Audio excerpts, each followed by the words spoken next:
Assalamualaikum warahmatullahi wabarakatuh. Alhamdulillahirabbil alamin. Allahumma sholli ala sayyidina Muhammad wa ala alihi sayyidina Muhammad. Allahumma sholli wa sallim ala sayyidina Muhammad wa ala alihi wa ashabi wa salli alaihi wa sallim ajmain.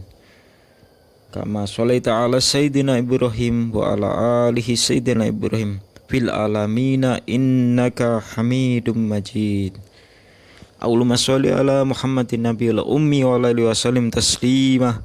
Allahumma sholli ala Muhammadin abdika wa rasulika nabiyil ummi. A'udzu billahi minasyaitonir rajim. Bismillahirrahmanirrahim. Ya ayyuhalladzina amanu kutiba alaikumusyamu kama kutiba alal ladzina min qablikum la'allakum tattaqun. Shadaqallahul adzim. Yang artinya diwajibkan kepada kamu sekalian, wahai orang-orang yang beriman, berpuasa seperti yang telah diwajibkan kepada orang-orang sebelum kamu. Yang artinya adalah diwajibkan untuk melakukan puasa Ramadan, seperti Mbak Umu, seperti Mbak Suci, dan yang lainnya, dan seluruh manusia di jagat raya ini yang beragama Islam diwajibkan untuk melaksanakan puasa di bulan Ramadan sebanyak 30 hari atau kurang dari itu selama bulan Ramadan. Nah, di sini kita sampai pada sunnah puasa. Pada saat menjalankan puasa disunahkan 3 hal. Yang pertama, menyegerakan berbuka puasa. Di dalam sebuah riwayat, Sahal bin Sa'ad al-Sa'idi radhiyallahu anhu menceritakan, anna Rasulullah sallallahu alaihi wasallam qala la yazalun nasu bi khairim ma ajjalul fitr. Bahwasanya Rasulullah sallallahu alaihi wasallam bersabda, manusia akan selalu memperoleh kebaikan selama mereka menyegerakan berbuka puasa. Riwayat hadis Al-Bukhari Al-Saum bab Ta'jil Al-Iftar hadis nomor 1856, Muslim Al-Syam bab Fadl Al-Saur wa Ta'qid istihbabihi wa istibab takirihi wa Ta'jil Al-Fitr hadis nomor 1098, Malik Al-Muwatta Asyam bab Ma'ja'a bi Ta'jil Al-Fitr juz 1 halaman 288. Hal yang lebih utama adalah berbuka puasa dengan memakan beberapa buah kurma dan meminum sedikit air, lalu mengerjakan sholat maghrib. Setelah itu menyantap makanan jika merasakan lapar. Jadi ketika waktu berbuka tiba, kita tidak diwajibkan untuk langsung makan makanan yang berat. Minum, lalu makan cemilan, lalu makan nasi, dikasih sayur, dikasih daging, dikasih sate, dikasih telur goreng, dan lain sebagainya. Itu tidak dianjurkan oleh Allah Subhanahu wa Ta'ala. Nah, itu ada mudorotnya, teman-teman. Jadi ketika waktu berbuka puasa tiba, Nabi Muhammad SAW menganjurkan. Jadi kalau Nabi sudah menganjurkan, itu akan menjadi sebuah sunnahnya Nabi untuk umatnya di dunia ini sampai di akhirat nanti. Allahumma amin. dianjurkan oleh Nabi Muhammad SAW, Allahumma sholli alaihi, ketika waktu berbuka puasa tiba, dianjurkan untuk hanya memakan satu kurma dan meminum seteguk air. Itu adalah sunnahnya Nabi Muhammad SAW. Lalu dilanjutkan dengan melaksanakan sholat fardu maghrib dan berzikir, bersolawat, membaca doa setelah sholat maghrib, dan membaca sholawat diakhiri dengan doa dan memanjatkan syukur kepada Allah Subhanahu wa taala. Setelah itu baru melakukan makanan yang agak berat. Dan jangan berat-berat amat, karena amat tidak berat-berat. Agak berat. Jadi setelah itu dilanjutkan dengan melaksanakan sholat taraweh. Jangan lupa melaksanakan sholat taraweh, walaupun itu adalah sunnah muakkad yang dianjurkan oleh Nabi Muhammad SAW untuk umatnya di waktu bulan Ramadan.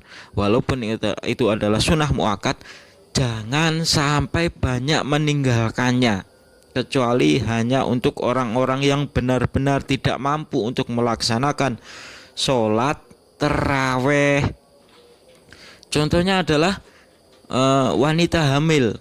Jadi wanita hamil itu dianjurkan untuk tidak melaksanakan sholat taraweh, karena sholat taraweh berat sekali bagi orang yang sudah mengandung atau hamil, apalagi di atas umur 5 bulan ke atas. Itu berat untuk melaksanakan sholat taraweh. Jadi bagi kita yang tidak hamil, yang tidak mengandung, atau tidak tua renta, atau bukan anak kecil atau gila dan sebagainya, yang masuk dalam kategori yang tidak termasuk untuk orang-orang yang tidak melaksanakan sholat taraweh, jangan sampai banyak meninggalkannya. Eman. Jadi sholat taraweh itu pahalanya sangat besar sekali, apalagi dilaksanakan di bulan Ramadan ini. Ada hadis yang meriwayatkan yang mengatakan bahwasanya barang siapa melaksanakan sholat taraweh dengan niat hati yang tulus dan ikhlas hanya karena Allah Subhanahu wa taala, insya Allah akan mendapatkan pahala yang sangat besar sekali dari Allah Subhanahu wa taala. Nah, itu adalah sholat tarawih. Kebiasaannya kan kita kekenyangan gitu ya, habis maghrib terus langsung makan makanan yang berat, terus kenyang. Aduh, kenyang ya Allah. Kebanyakan kolaknya itu pakai kolang kaling ya. Pakai ulang kaling kok diceritain. Ya Allah, masya Allah, astagfirullahaladzim, la ilaha illallah. Gak boleh kekenyangan makan kolak, makan dessert, makan salad buah, es buah dan lain sebagainya, terus nanti dulu lah, nggak sholat tarawih dulu lah, aduh kekenyangan, aduh ini ya, nggak boleh itu. Masih muda kok kayak gitu ya, nggak mbakmu, nggak boleh itu. Kebiasaan, jangan dilakukan kebiasaan yang bisa dibilang itu sangat buruk bagi kita umat Islam. Uang puasa kok kayak gitu, nggak serius. Nah, dilanjut. Hal yang lebih utama adalah berbuka puasa dengan memakan beberapa buah kurma. Ini diulangi lagi, hal yang lebih utama adalah berbuka puasa dengan memakan beberapa buah kurma dan meminum sedikit air, lalu mengerjakan sholat maghrib. Setelah itu baru menyantap makanan jika merasakan lapar. Diriwayatkan oleh Abu Dawud dan At-Tirmidzi dan Ibnu Majah dari Salman bin Amir radhiyallahu anhu berkata, qala Rasulullah sallallahu alaihi wasallam, idza aftara ahadukum falyuftir ala tamrin fa innahu barakah fa illam yajid tamran falama'u fa innahu tahur. Rasulullah sallallahu alaihi wasallam bersabda, apabila seseorang dari kalian berbuka puasa, berbukalah dengan buah kurma. Sebab kurma itu berkah, banyak manfaatnya. Apabila ia tidak menemukan kurma, berbukalah dengan air. Sebab air itu adalah suci. Ya, air itu suci, bukan suci Wahyuningsih ya, tapi suci. Ini riwayat dari Abu Daud, Tirmidzi, dan dari Salman bin Amir radhiyallahu anhu. Ada lagi dari Abu Daud, At-Tirmidzi merawikan dari Anas bin Malik radhiyallahu anhu yang menuturkan, kana Rasulullah sallallahu alaihi wasallam yuftiru ala rutabatin qabla ayyusalli fa illam takun rutabatun fa ala tamarat fa illam takun hasawatim mimma. Rasulullah sallallahu alaihi wasallam bersabda, biasanya berbuka puasa dengan kurma basah atau mengkal rutop sebelum sholat maghrib. Apabila tidak ada kurma basah rutop, beliau berbuka dengan kurma kering atau masak atau tamar. Apabila tidak ada, beliau meminum beberapa teguk air. Jadi ini adalah sunnahnya Nabi Muhammad SAW. Kalau berbuka puasa itu pasti makan kurma lalu minum air. Kalau nggak ada kurma, cuman minum air. Kalau ada kurma basah, Rasulullah makan kurma basah lalu dilanjutkan dengan minum air. Kalau nggak ada kurma basah, Rasulullah Shallallahu Alaihi Wasallam makan kurma kering lalu dilanjutkan minum air. Kalau nggak ada dua-duanya, nggak ada kurma basah atau kurma kering, Rasulullah Shallallahu Alaihi Wasallam cuman minum air saja. Jadi nggak pernah itu makan langsung makanan berat, tuh nggak pernah. Nabi Muhammad SAW Allahumma sholli itu nggak pernah. Nah, kita umatnya Nabi buka puasa langsung kolak, langsung inilah itu, aduh ya Allah, Mbak Umu, astagfirullahaladzim, la ilaha illallah.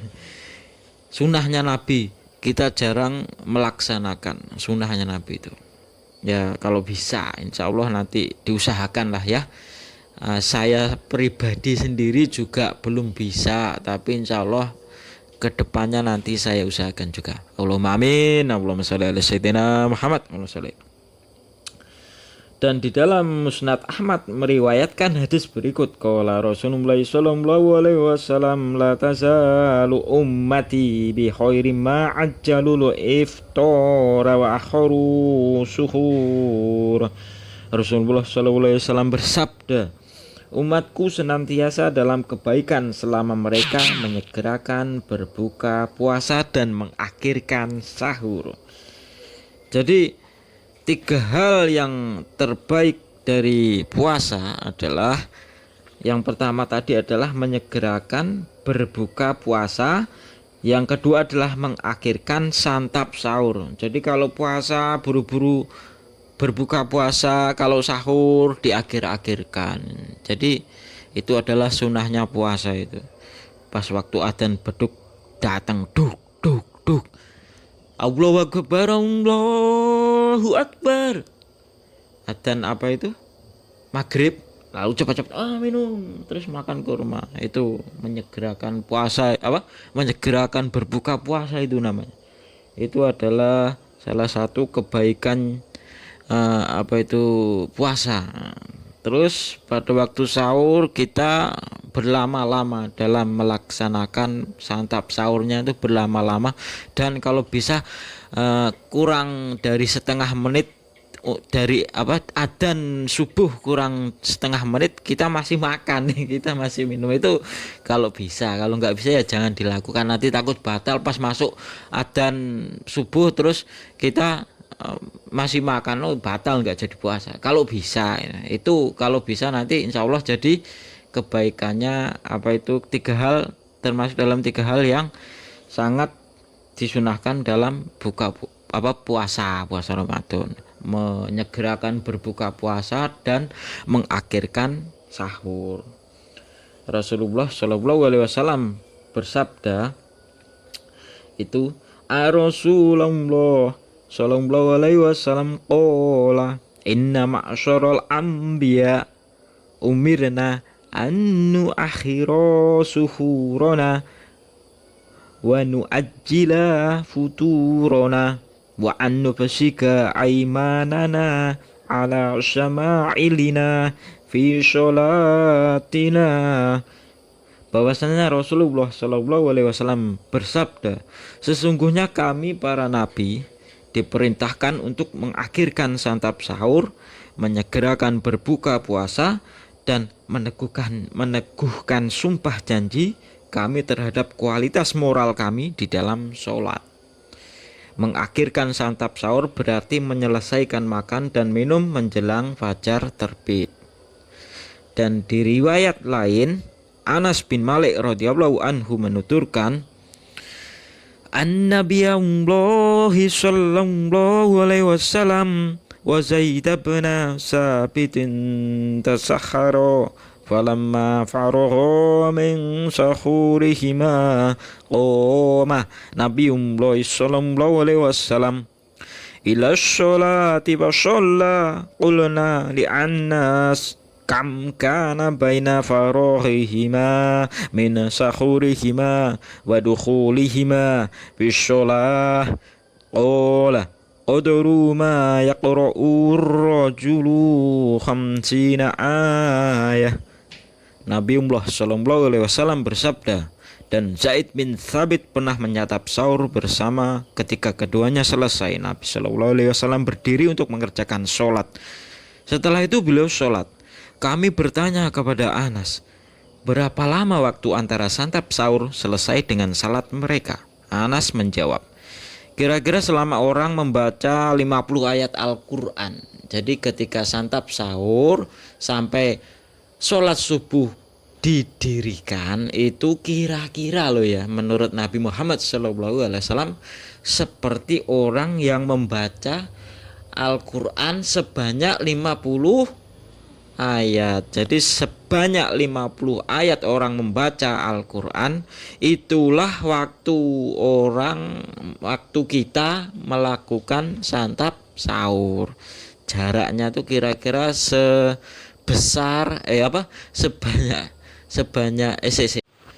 Jadi kira-kira selama orang membaca 50 ayat Al-Quran.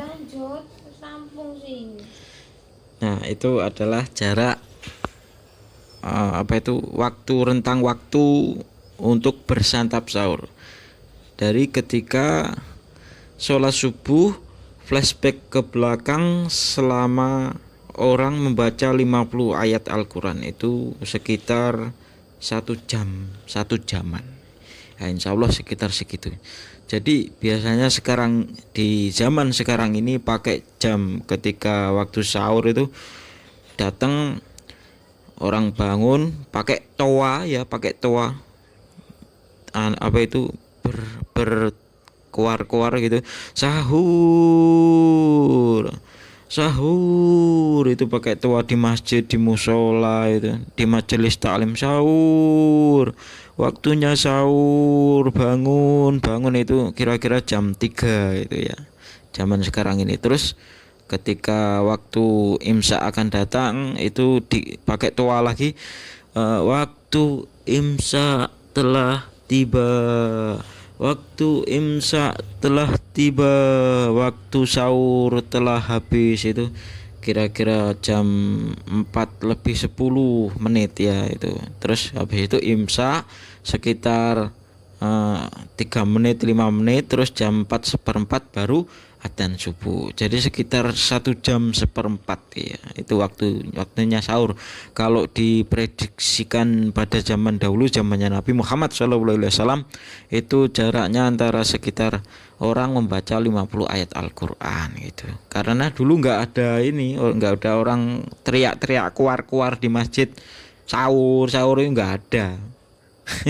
Pada ngerti sendiri, pada ngerti semua gitu, jaraknya sekian gitu ya. Orang baca Al-Quran 50 ayat itu udah jadi patokan untuk secara global zamannya Nabi itu kayak gitu. Nah, itu yang kedua, sunahnya puasa, menyegerakan berbuka puasa. Yang pertama, yang kedua mengakhirkan sahur, dan yang ketiga adalah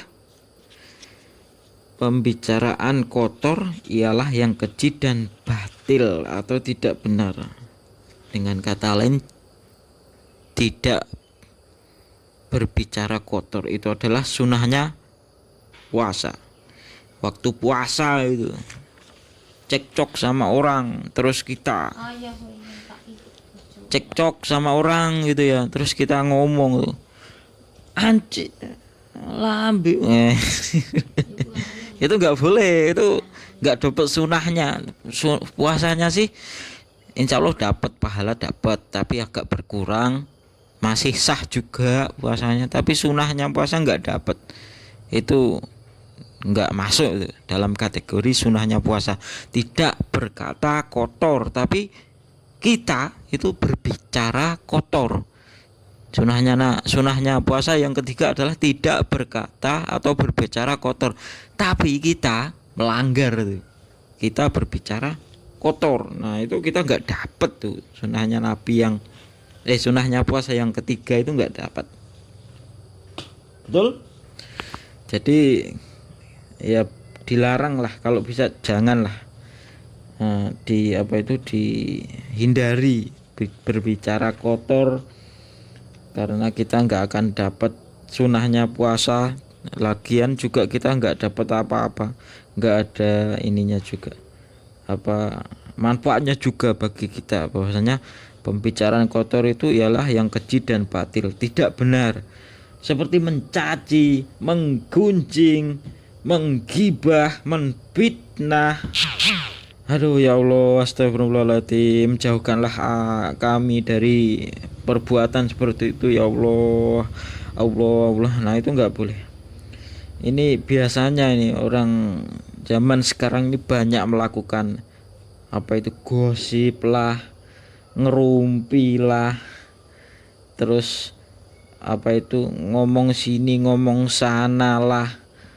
Aduh ya Allah, itu biasanya mak-mak itu ya, mak-mak zaman no ngerumpi, nggak ada kelar-kelarnya, belanja ngerumpi, terus nyuci baju ngerumpi, terus apalagi jalan-jalan pagi ngerumpi ya, gosip, itu loh ini nggak boleh, itu menggunjing, itu namanya menggunjing. Itu seperti makan dagingnya saudaranya sendiri, nggak boleh, dosa itu. Menggunjing itu kalau membicarakan orang lain itu, kalau benar adalah ghibah, kalau salah adalah fitnah, sama-sama dosa semuanya. Menggunjing, mencaci, berbicara kotor itu batil, tidak benar, dihindari. Di dalam sebuah riwayat, Abu Hurairah radhiyallahu anhu menuturkan, qala Rasulullah sallallahu alaihi wasallam, "Malam yada' qaulaz zuri wal amali bi falaysa lillahi hajatun fi ayyada'a tu'amahu wa saraba." Rasulullah sallallahu alaihi wasallam bersabda, siapa saja yang tidak meninggalkan perkataan dusta dan perbuatan bohong, dalam riwayat lain perbuatan bodoh, fi'il aljah, Allah tidak mempedulikan ihwal, tidak makan atau tidak minumnya, ibadah puasanya, semuanya tidak ada gunanya. Perbuatan bohong ialah yang sesuai dengan perkataan dusta, sedangkan perbuatan bodoh ialah yang dinilai sebagai kebodohan yang tidak bermanfaat. Riwayat Bukhari As-Saum bab malam yada haul azur wa al amal bihi fi saum, hadis nomor 1804. Al-Adab bab haul Allah Ta'ala wajatani bu haul al-azur, hadis nomor 5710. Nah itu adalah sesuatu yang tidak benar. Jadi Allah mengklaim bahwasanya mau dia puasa kek sampai maghrib, kek sampai duhur, kek sholat sunnah kek, tapi kok masih ngomong yang kotor, berbicara yang enggak baik, itu enggak ada gunanya. Puasanya tuh enggak ada gunanya, pahalanya enggak dapet.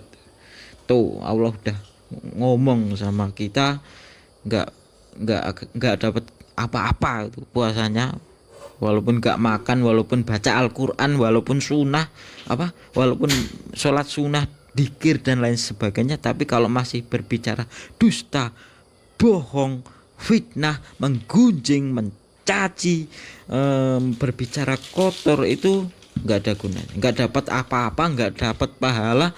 Puasanya hanya dapat lapar dan dahaga saja. Naudzubillah min dzalik, summa naudzubillah. Semoga kita dijauhkan dari perbuatan-perbuatan yang sangat tidak benar seperti itu.